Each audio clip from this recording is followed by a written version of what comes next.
Oh my gosh, finally a new year is upon us, and you know what that means. It is goal setting season. I know that I have already jumped on that train. I've cut my hair so that I can start over for this natural hair care journey, even though I've already been here for 7 years. And with the new year and New Year's resolutions comes new routines, but where on earth do we begin? Honestly, I don't know about you guys, but there are so many different options to us that I get overwhelmed and exhausted before wash day even gets here. Firstly, I feel like it's important to go over like why a routine is so important. And for all of my natural haired viewers, I feel like we can all agree, our hair can all agree on only one thing. And that is that our hair likes to be left alone. There's a reason we keep seeing videos about low manipulation and using protective styles so that you don't break your hair and hands and hair syndrome. And let's be real, it's because it's all true. Our hair prefers routines just like our pets do.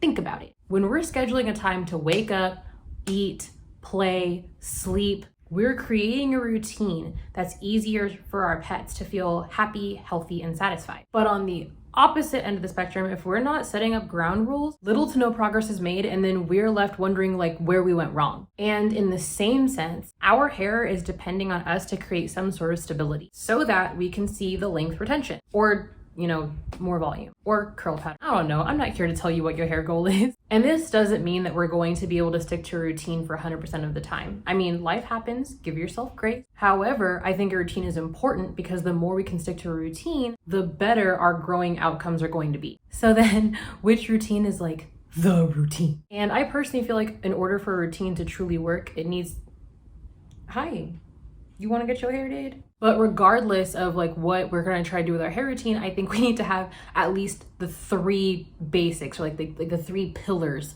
Yeah, the 3 pillars of your hair routine. Starting off with a proper wash. I personally have tried commercial shampoos, I've tried DIY shampoos, co-washing, apple cider vinegar, baking soda, shampoo bars, water rinsing. I don't know why I thought that was a good idea. Each cleansing method have their own pros and cons, and I feel like it's extremely important to go over all of those and assess which ones are going to be better for your hair so that you're not just jumping from trend to trend as they come up. The main goal, I just hit you in the face, are you okay? The main goal is making sure that your hair and your scalp, please do not neglect your scalp. Don't do that. Is actually clean. And I don't just mean like a, oh my gosh, my hair just feels so soft and luxurious in every way. That's great, but is it clean though? Like, is your scalp clean? Because if your hair is smelling musty, or if you can like scratch your head and there's stuff underneath your fingernails, your hair is not clean. And we know that after we clean, comes the moisture. We have water, rose water, coconut water, leave-in conditioner, butter, aloe vera. And again, just like washing, it's really important to make sure that you know the pros and cons of all of these so you know which one is going to better suit your hair. I know that for me, when I'm looking at something to moisturize my hair, I want my hair to feel like hair. And I know that if my hair feels like I just poured some water on some asphalt, that it's not really working. And then we gotta seal it like a secret or a Ziploc bag. Because let's be honest, it's already hard enough for us. I mean, retaining moisture anyway. We don't need to make it harder. You gotta seal your hair. I'm noticing this growing trend of like not exactly sealing in the same way that everybody else does. So we all, you remember the LCO and LOC, so it had to be cream.